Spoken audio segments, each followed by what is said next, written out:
여러분 반갑습니다. 회계를 좋아하는 김진우입니다.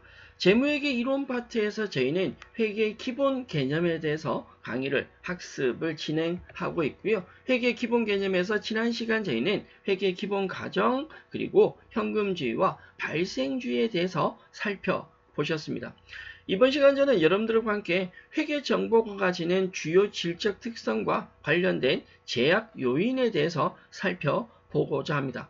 전체 내용을 다 한꺼번에 정리하고 암기하기보다 중요하다라고 강조드리는 내용 정도만이라도 그 내용만이라도 함께 정리해 주셨으면 좋겠습니다. 자, 준비되셨다면 회계 정보의 질적 특성 함께 출발합니다. 회계 정보가 가지는 회계 정보 자체가 가지게 되는 주요한 질적 특성에 대해서 살펴보고자 하는데, 회계 정보의 질적 특성이란 그 회계 정보 자체가 회계 정보 이용자에게 어떤 의사결정을 할 때 유용한 정보를 갖춰야 된다. 그러기 위해서는 주요한 주요 속성을 말한다라고 이야기를 할 수 있습니다. 그 회계 정보가 이런 특성을 가지고 있어야 되는 속성이다라는 건데, 이러한 주요 속성에는 크게 두 가지가 있습니다. 목적 적합성과 신뢰성이라는 것이 있는데, 회계 정보를 활용하고자 하는 정보 이용자의 어떤 목적에 적합한 정보이어야 된다. 또는 그 정보 자체는 신뢰할 수 있어야 된다라는 거고요. 이 목적 적합성과 신뢰성을 서로 비교하기 위한 내용을 우리는 비교 가능성이라고 합니다. 이 비교 가능성은 목적 적합성과 신뢰성만큼 중요한 질적 특성은 아니다 하더라도, 목적 적합성과 신뢰성을 갖춘 정보가 기업 실체 간에 비교 가능하고 기간별 비교가 가능할 경우에 회계 정보의 유용성이 존재한다라고 이야기를 할 수 있습니다. 이러한 회계 정보의 질적 특성은 다음과 같이 정리할 수 있는데, 우선 제일 위에 올라와 있는 여러분들이 가장 집중해서 보셔야 될 내용 두 가지가 바로 앞에서 언급드린 목적 적합성과 신뢰성입니다. 이 목적 적합성과 신뢰성은 주요 질적 특성이라고 해서 일반적으로 우리는 이걸 1차적인 주요 질적 특성, 회계 정보는 목적 적합에 맞는 정보여야 되고 신뢰성 있는 정보여야 된다라는 거고요. 이 주요 질적 특성 안에 하위 특성에 다시 세 가지씩이 나오는데, 목적 적합성과 신뢰성은 극단적인 성격을, 상대적인 성격을 가집니다. 우리가 재무제표를 이야기를 할 때 신뢰성에 맞는 재무제표는 결산재무제표라고 해서, 결산재무제표는 12월 31일 장부를 결산을 하고 마감하고 난 이후에 만들어진 재무제표를 결산재무제표, 바로 이 결산재무제표는 신뢰성 측면에서 강조되고 있고요. 중간재무제표라고 해서, 예를 들어 내가 기본적인 기업의 정보를 보고 싶은데 결산 때까지 기다려야 되는 거예요. 시간이 많다. 근데 한 6월 30일쯤 기준에서 중간재무제표가 만들어진다면 결산일까지 기다리지 않고도 내가 원하는 정보를 어느 정도는 확인할 수 있다. 그게 목적 적합성에 맞는 정보입니다. 가장 중요한 게 뭐냐면, 목적 적합성이 우수하다면 신뢰성은 어느 정도 떨어질 수밖에 없고요. 목적 적합성이 낮다, 목적 적합성이 조금 떨어진다면 신뢰성은 높아지게 됩니다. 이거 정확하게 정리하자면 이런 거죠. 우리가 내가 원하는 시점 6월 30날 중간 재무제표를 본다. 이건 목적 적합성이다. 목적 적합성이 높아지면 신뢰성이 낮아질 수밖에 없습니다. 아니다, 나는 신뢰성을 높이기 위해서 결산 재무제표를 본다. 신뢰성이 높다라면 상대적인 목적 적합성이 다소 조금 떨어질 수밖에 없다라는 것으로 이야기를 할 수 있다는 거죠. 그러니까 회계 정보 자체가 목적 적합성도 높고 신뢰성 높고 둘 다 훌륭한 정보는 현실적으로 관리하기가 어렵다라는 것으로 정리를 해드릴 수 있습니다. 다만 우리가 관리하는 회계 정보는 목적 적합성과 신뢰성을 어느 정도 양쪽 다 갖추어야 된다. 둘 다 완벽할 수는 없다라는 겁니다. 1차적인 주요 질적 특성에 대해서 설명드리고 있고요. 이 주요 질적 특성의 아래에 나오는 하위 질적 특성이 있는데, 이걸 우리는 1차가 아니라 2차적인 질적 특성이라고 합니다. 목적 적합성의 하위 요소가 신뢰성의 하위 요소가 어떤 게 있냐라는 건데 1차적으로는 목적 적합성과 신뢰성의 개념을 잡으셨다면 목적 적합성 안에 들어가는 종류 3가지 예측가치, 피드백가치, 적시성이라는 것이 있고요. 신뢰성에 들어가는 3가지 표현의 충실성, 검증 가능성, 중립성. 앞에도 설명드렸지만 예측가치나 피드백가치, 적시성이 높은 정보다 라고 한다면 표현의 충실성이나 검증 가능성이나 중립성은 떨어질 수밖에 없고요. 표현의 충실성, 검증 가능성, 중립성이 높다라면 예측가치, 피드백가치, 적시성은 다소 그 특성이 낮아질 수밖에 없습니다. 주요 질적 특성 안에 하위 질적 특성이 어떤 것들이 있는지 여러분들이 세부적인 제가 일단 설명을 드리겠지만 세부적인 내용이나 세부적인 이해까지가 하기 힘들다라고 한다면 저는 부탁드리되 주요 질적 특성이 어떤 게 있는지와 그리고 하위 질적 특성이 어떤 것이 있는지 이 정도까지는 꼭 정리를 해 주시면 좋겠고 중간 재무제표와 결산 재무제표가 어떻게 다른지 정도만 구분해 주시면 좋겠습니다. 앞서 설명드렸듯이 중간 재무제표는 중간에 6월 달에 가결산을 했다면 6월까지의 정보이지 회계기간 전체 정보는 될 수 없다. 6월에 발생한 회계 정보가 12월까지 유지되는 것도 아니단 말이에요. 따라서 중간 재무제표는 목적 적합성을 살릴 수 있으나 뭐가 떨어져? 신뢰성이 떨어질 수밖에 없다라는 겁니다. 이러한 회계 정보는요. 기타 질적 특성으로 이해 가능성과 비교 가능성도 있습니다. 이해 가능성이라고 하는 건 회계 정보가 회계 정보 이용자들이 봤을 때 그 내용이 이해 가능해야 된다. 이해 가능한 내용으로 구성되어야 된다라는 거고 비교 가능성이 사실은 이해 가능성보다는 이 비교 가능성이 더 중요한데요. 목적 적합성과 신뢰성을 갖춘 정보는 비교 가능성, 어떤 다른 기업에 대한 회계 정보나 혹은 기업 내부의 정보들이 비교 가능해져야 된다. 뭐 전후 혹은 상반기 하반기 회계 정보들이 비교 가능한 정보들로 구성되어야 된다라는 거고 또 다른 제약 요인에 회계 정보 가져오는 제약 요인에는 효익과 비용 간의 균형이나 중요성으로 얘기를 할 수 있는데 관련된 내용을 순서대로 하나씩 지금부터 살펴보도록 하죠. 세부적인 내용을 하기 전에 얘기 드렸지만 1차적인 주요 질적 특성의 목적 적합성과 신뢰성 그 안에 2차적인 주요 질적 특성에 어떤 것들이 있는지는 반드시 기억을 해 주시고 다음 내용으로 넘어가셔야 합니다. 자, 주요 질적 특성, 1차적인 주요 질적 특성에 대한 세부적인 내용, 간단한 예제 문제 하나만 살펴보고 가죠. 다음은 재무제표의 질적 특성에 대한 내용이다. 우리 질적 특성 그게 2가지가 있었습니다. 1차 주요 질적 특성에 목적 적합성이란 거와 신뢰성이 있었다라는 거죠. 이 목적 적합성의 3가지 하위 요소와 신뢰성의 3가지 하위 요소를 물어보는 내용인데 1번에 나오는 표현의 충실성, 2번의 검증 가능성, 3번의 중립성 이 3가지는 뭐에 대한 내용이다? 신뢰성에 대한 내용이고 4번에 있는 적시성은 목적 적합성에 대한 내용이죠. 우리가 회계 정보의 질적 특성을 얘기할 때 목적 적합성, 신뢰성이 있을 때 이 목적 적합성 안에 신뢰성 안에 어떤 것이 있는지 2차적인 특성까지는 반드시 데리고 다음 내용으로 넘어가시면 좋겠습니다. 주머니가 있다면 꼭 주머니 다 챙겨 넣어서 이쪽 주머니 저쪽 주머니 3개씩 넣어서 다음 내용으로 넘어가시면 좋겠어요. 회계 정보를 정리했을 때 그 내용 자체가 유용한 재무제표가 된다. 결산을 통해서 결산보고서라 부르는 재무제표를 만들었을 때 그 재무제표가 활용해야 된다. 활용할 수 있다. 유용하다. 라고 하기 위해서는 아래 주요 속성을 갖추셔야 된다. 그게 첫 번째가 바로 목적 적합성이죠.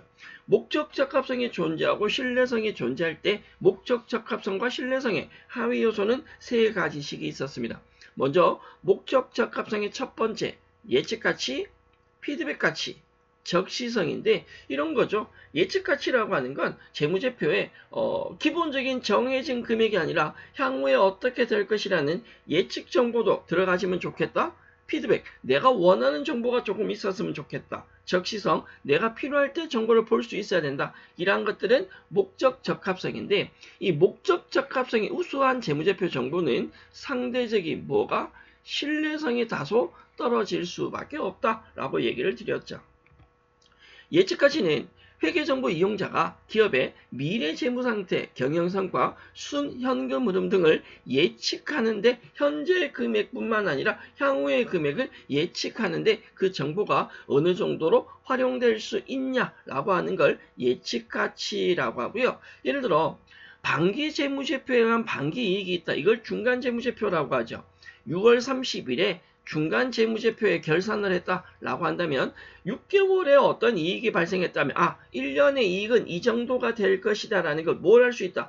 예측할 수 있다라는 건데 물론 그 금액이 정확하지는 않습니다. 신뢰성은 떨어집니다. 이러한 내용을 예측가치라고 하고요. 피드백 가치는 제공되는 회계 정보가 정보 이용자의 당초 기대치 이 정도 될 것이다 라고 하는 걸 확인 또는 수정되게 함으로써 의사결정에 영향을 미칠 수 있는 능력을 말합니다. 어떤 기업의 투자자가 특정 회계연도에 재무제표가 발표되기 전에 그 해와 그 다음의 이익을 예측하였으나 재무제표가 발표된 결과 당연도 이익이 자신의 이익 예측치에 미달하는 경우 투자자는 그 다음의 이익 예측치를 당연히 하향 조정한다.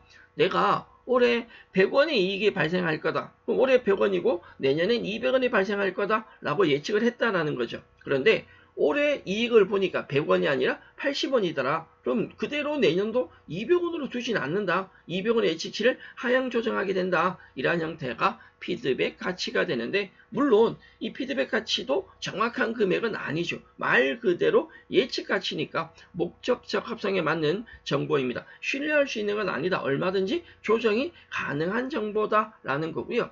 적시성이라고 하는 건 의사결정 시점에 의사결정자가 정보 이용자가 오늘 결정을 해야 돼. 그런데 오늘 정보가 필요한데 정보가 오늘 나오지 않는다라는 말이에요. 그러면 정보 나올 때까지 기다려야 한다. 이렇게 한다면 적시성이 떨어질 수밖에 없다. 그럼 목적 적합성이 낮아질 수밖에 없다. 목적 적합성을 상실하게 된다라고 이야기를 합니다. 그래서 내가 원하는 시점에 내가 원하는 정보를 받았다. 그럼 이 정보는 내가 지금 활용은 할 수 있지만 완벽한 정보는 아니다. 따라서 목적 적합성이 높아질수록 뭐가 떨어진다? 신뢰성이 떨어진다. 예를 들어 A기업이 2분기 손익계산서를 공시하기 전까지 1분기 손익계산을 공시하지 않았다면 이는 적시성을 훼손한 것이다. 제때 정확한 정보가 제공되지 않았다라고 이야기를 할 수 있다라고 설명을 드릴 수 있습니다. 자, 우리가 목적 적합성의 합의 요소 3가지를 살펴보셨다면 같이 보실 내용은 신뢰성인데요. 신뢰성의 표현의 충실성, 검증 가능성, 중립성이라는 내용이 있습니다. 마찬가지 신뢰성이 어떤 회계 정보가 신뢰성이 높다라고 한다면 상대적인 목적 적합성은 어떻게 다소 낮아질 수밖에 없는데 첫 번째 요소가 표현의 충실성입니다. 회계 정보가 신뢰성을 갖기 위해서는 그 정보 자체가 기업의 경제적 자원과 의무 그리고 이들의 변동을 초래하는 거래나 사건을 충실하게 관련된 회계 정보를 누락하고 일부만 보여주는 게 아니라 그 관련된 정보를 모두 공개하여야 한다. 정보가 들어가져야 된다. 표현이 충실하게 되어야 된다라는 내용이고요. 검증 가능성이라고 하는 건 동일 경제적 사건이나 거래가 즉 A라는 거래가 어떤 금액이 발생했다고 한다면 비슷한 다른 유형에서도 비슷한 금액이 나와야 한다. 다수의 독립적인 측정자가 유사한 결론에 도달할 수 있어야 한다. 정보 자체가 검증 가능해야 된다. 정확해야 된다라는 거죠. 마지막 신뢰성의 세 번째 중립성이라고 하는 건 회계 정보가 신뢰성을 갖기 위해서는 편의 없이 모적이어야 된다. 중립적인 상태에서 회계 정보가 정리되어야 된다라는 건데 분명히 앞서도 설명드렸지만 1차적인 주요 질적 특성이 있고 2차적인 주요 질적 특성이 있을 때 목적 적합성과 신뢰성이죠. 하위 요소가 어떤 것들이 있는지 그 종류는 반드시 정리하셔야 되고 그 종류까지만 기억하더라도 웬만한 내용에 대한 정리는 가능하지 않을까 생각해 봅니다. 자, 중립성 하나 더 보시죠. 의도된 결과를 유도할 목적으로 재무제표에 특정 회계 정보를 표시한다. 굳이 표시하지 않아도 되는 특정 정보를 표시함으로써 정보 이용자 의사결정에 영향을 미친다면 중립적이라고 할 수 없습니다. 이 내용은 그대로 뭐와 연결되냐? 이런 정보들은 표현의 충실성에 위배되게 되죠. 결론은 신뢰성이 떨어지게 됩니다. 신뢰성이 떨어진 정보는 내가 원하는 정보, 내가 원하는 시점에 어떤 정보라고 할 수 있는 목적 적합성에 다소 가까운 내용이 될 수 있겠죠. 1차적인 주요 질적 특성의 신뢰성과 목적 적합성과 신뢰성이 있을 때 이 정보들은 비교 가능성이라는 하위 특성을 가지게 되는데, 기업 실체는 기업 자체에 대한 재무 상태, 경영 성과, 현금 흐름, 자본 변동. 자, 여기 재무 상태, 경영 성과, 현금 흐름, 자본 변동. 이거 뭐예요? 재무제표죠. 일반 기업회 기준에 인정하고 있는, 규정하고 있는 재무제표 종류가 재무상태표, 손익계산서, 현금흐름표, 자본변동표, 추석이 있었습니다. 이러한 재무제표에 관련된 내용은 추세 분석과 기업 실체 간의 상대적 평가를 위해서 기본의 회계 정보는 기간별 비교가 가능해야 한다. 우리 회계 가지는 특성이 있었습니다.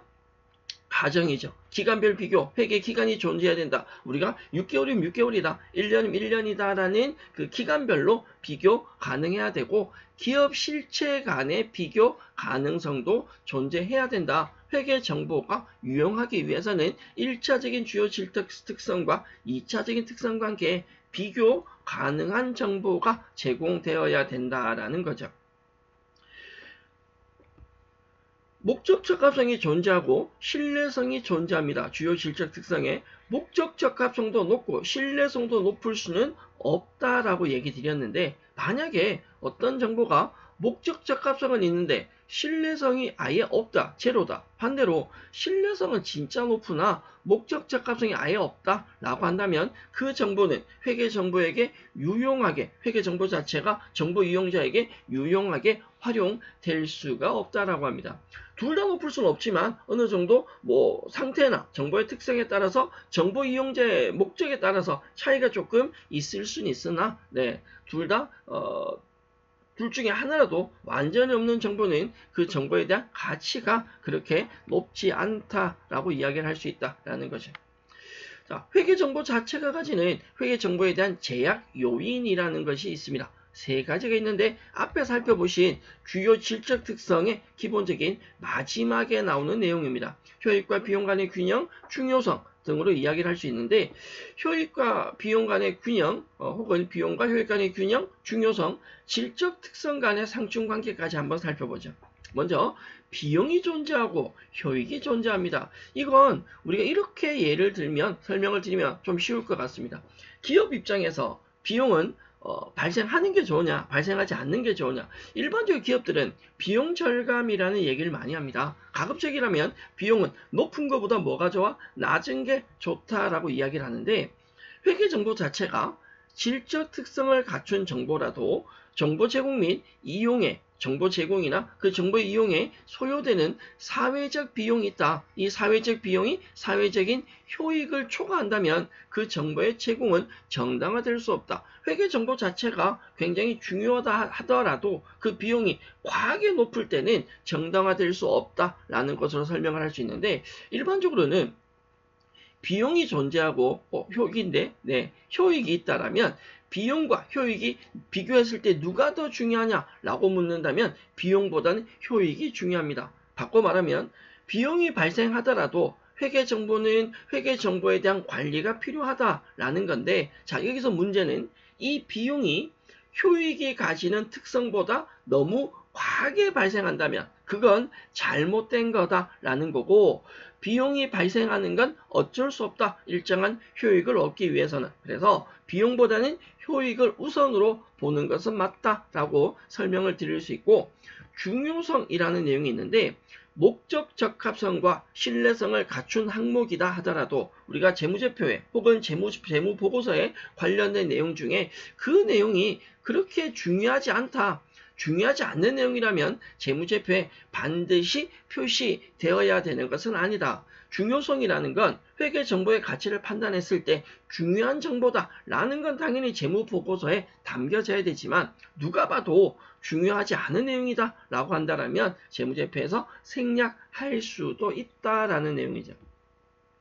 중요성은 정보가 제공되기 위한 최소한의 요건이다 라고 얘기하고요. 정보 제공될 때 최소한 여기까지 들어가야 된다. 이 기준이 중요성이냐 중요하냐 아니냐라는 기준인데 이건 기업마다 입장이 조금 다를 수는 있습니다. 다만 우리는 중요하지 않은 정보는 굳이 재무제표에 들어가지 않아도 된다라는 거고 학습하실 때도 그렇게 중요한 내용이 아닐 때는 굳이 암기하지 않아도 된다. 중요성으로 판단해 주시면 되겠죠. 재무제표 공시될 때 회사 규모가 크고 재무제표 이용자의 오해를 줄 염려가 없다면 1,000원이나 100만원 미만의 금액, 작은 단위 금액은 생략할 수도 있다라는 것이 중요성의 대표적인 예입니다. 또한 기업 입장에서 사무용 소모품 물품을 구입했을 때 소모품이라는 계정이 있고 소모품비라는 계정이 있습니다. 이거 동일한 거거든요. 제가 향후에 뒤쪽에서 학습을 할 겁니다. 일반적으로 소모품은 자산으로 많이 처리를 하는 거고 소모품비는 비용으로 처리하는 건데 회계 계정과목 규정 자체에 소모품도 존재하고 소모품비도 존재하는데 뭐로 할 것이냐 왔다 갔다 회사 임의로 선택할 수 있다. 소모품이 맞다 소모품비가 맞다 이렇게 얘기할 수 있는 건 아니고요. 실무적으로는 대부분 소모품이 아니라 소모품비라는 비용으로 처리합니다. 왜? 자 좋아요. Y 정신 굉장히 좋습니다. 여러분들이 회계학습을 할 때는 Y라는 내용에 대해서 왜 그렇게 하는지에 대한 관심은 반드시 가져주셔야 된다. 앞서 제가 소모성 물품을 샀을 때 소모품을 할 수도 있고 소모품비를 할 수도 있는데 대부분의 기업은 소모품이 아니라 뭐로 간다? 소모품비로 간다. 왜 그렇게 하느냐? 궁금하죠? 궁금하면 어떻게? 네, 수업을 계속 학습해 주시면 됩니다. 뒤쪽에서 그 내용은 명확하게 제가 설명을 드릴 거고요. 오늘은 이번 시간은 소모품과 소모품비가 있을 때 기업들은 소모품보다는 뭘 좋아한다? 소모품비를 좋아한다. 이 정도까지만 정리하고 갈 겁니다. 회계정보 자체가 가지는 질적 특성 간의 상충 관계가 있습니다. 그러면 이 질적 특성은 어떤 것이 있냐? 이거는 반드시 아셔야 됩니다. 목적 적합성과 신뢰성이죠. 자, 제가 이번 강의 시간 누차 얘기하고 있는 게 목적 적합성과 신뢰성은 둘 다 높을 수가 없다라고 했습니다. 신뢰성이 높으려면 목적 적합성이 낮아질 수밖에 없고 목적 적합성이 높으면 신뢰성은 낮아질 수밖에 없다라고 했습니다. 이러한 회계 정보는 적시성이나 신뢰성 간의 균형을 고려할 수밖에 없다. 앞서도 보셨듯이 둘 중에 어느 하나의 정보가 제로다, 0이다 라고 한다면 그 가치는 떨어질 수밖에 없습니다.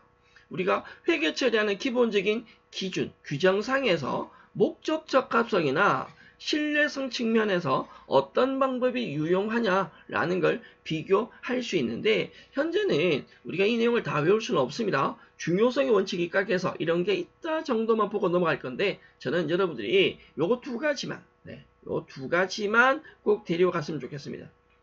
저희가 지난 시간 학습한 내용인데 일반적으로 비용 처리를 할 때 현금주의가 있었고 발생주의가 있었습니다. 네, 현금주의는 돈을 실제로 주거나 돈을 받은 것에 대해서만 회계 처리한다 라는 거라면 발생주의는 조금 달랐죠. 네, 발생과 이연의 개념을 포함해서 신뢰성 측면에서 본다면 진짜 돈이 나가거나 진짜 돈이 들어왔을 때 현금주의에서 하는 것이 맞고요. 다만 기업의 기준에서 본다면 돈을 주거나 받지 않아도 이번 회계기간에 해당하는 건 비용이나 수익으로 처리를 한다. 목적 적합성은 발생주의가 조금 더 맞을 수가 있습니다. 또한 목적 적합성에 맞는 정보는 반기재무제표 6월 30날 6월 30일에 내가 원하는 시점에 어떤 예측 가능한 정보를 담고 재무제표 작성되는 반기재무제표는 목적 적합성에 맞을 거고 결산을 통한 연차재무제표, 결산재무제표죠. 12월 31일에 만들어진 재무제표는 신뢰성에 맞는 재무제표가 될 수 있습니다. 자, 다른 내용은 그냥 눈으로만 뭐 자산의 평가가 어떻다, 수익 인식이 어떻다, 유가증권 투자가 어떻다 잘 모르겠다고요. 여기까지는 욕심내지 마시고 최소한 제가 학습한 내용인 손익의 인식이나 재무제표 보고 정도는 정리를 하고 넘어가시면 좋겠습니다. 목적적 합성과 신뢰성의 상충관계 대표적인 예가 이건데 재무상태표에 보면 건물의 금액이 1,000만 원 나옵니다. 이건 건물에 대한 취득원가고요. 건물을 1,000만 원에 샀다. 실제 가치가 1,000만 원은 아니거든요. 이 건물이 감가상각누계 즉 300만 원의 가치가 감소하고 실제 가치는 700만 원입니다. 이 700만 원이라는 금액을 우리는 순장부가액이라고 하고요. 이 금액은 취득원가에서 가치 감소한 감가상각누계 앞 시간 설명드린 내용 같은데 유형자산 같은 건물 같은 유형자산은 가치가 감소한다? 그걸 장부에 반영해 주는 게 감가상각누계액이죠. 결론적으로 말하면 1,000만 원에 취득한 이 건물이 지금까지 가치가 300만 원 감소해서 그럼 현재 가치가 얼마다? 700만 원이다 라는 건데 유형자산인 취득원가 얼마에 샀느냐라고 기록하는 건 신뢰성입니다. 이 역사주의 원가입니다. 원래 얼마에 샀는지 금액을 기록한다. 그리고 가치 감소분을 작성해 준다. 이건 신뢰성에는 재고가 될 수 있지만 목적 적합성은 실제 이 유형자산의 건물은 700만 원이니까 목적 적합성은 저하될 수 있다. 따라서 회계정보는 이러한 목적 적합성과 신뢰성에 맞는 정보들이 혼용되어서 관리된다라고 생각을 해주시면 되겠죠. 관련 예제들은 앞으로 학습하면서 조금 더 살펴보도록 하겠습니다. 자, 기본적인 역사주의 원가, 역사적 원가주의 원가, 역사적 원가주의와 가장 관련성이 적은 것에 대한 예제 문제가 하나 있는데 이 역사적 원가주의는 앞에 살펴본 기본적인 유형자산 같은 건물 등에 해당되는 내용입니다. 회계정보의 목적적 합성과 신뢰성을 모두 높일 수 있다. 사실은요. 이 역사적 원가주의는 제가 뒤쪽에서 학습하시겠지만 개념에 대한 내용은 중요치 않습니다. 자, 보기 1번에 보면 목적 적합성도 존재하고 신뢰성도 존재할 때 둘 다 높일 수 있다. 어떤 회계 처리건 목적 적합성도 높고 신뢰성도 높을 수는 없다라고 얘기 드렸어요. 하나가 높으면 하나는 떨어질 수밖에 없습니다. 유형자산인 건물의 금액을 취득원가로 기록을 하는 역사적 원가주의는 신뢰성은 높아지지만 목적 적합성은 저하될 수밖에 없습니다. 문제의 답은 1번이고요. 나머지 보기는 참고로 살펴봐 주시면 좋겠습니다. 이번 시간 저희는 기본적인 회계정보가 가지는 주요 질적 특성에 대해서 살펴보셨는데 1차적인 주요 질적 특성, 2차적인 주요 질적 특성까지는 염두에 정리를 해주시고요. 다음 시간에 저희는 회계 기본 개념, 앞서 살펴본 기본적인 회계 기본 개념들에 대한 주요 예제 문제들에 대해서 평가 문제들에 대해서 학습을 해보도록 할 텐데 예제 문제를 바로 보시기 전에 앞서 학습한 내용들을 한 번쯤은 정리해 주시고 기본적인 예제 문제, 평가 문제에 대해서 함께 강의 진행을 이어가 보도록 하겠습니다. 회계 주요 질적 특성에 대한 내용은 여기까지고요. 저는 평가 예제 문제를 가지고 다음 시간에 강의를 이어가 보도록 하겠습니다. 문제를 가지고 계신다면 가급적 문제를 먼저 한번 풀어보시고 문제 풀이에 임해 주시는 것을 당부드립니다. 자, 이번 시간 여기까지입니다. 여러분 수고하셨습니다.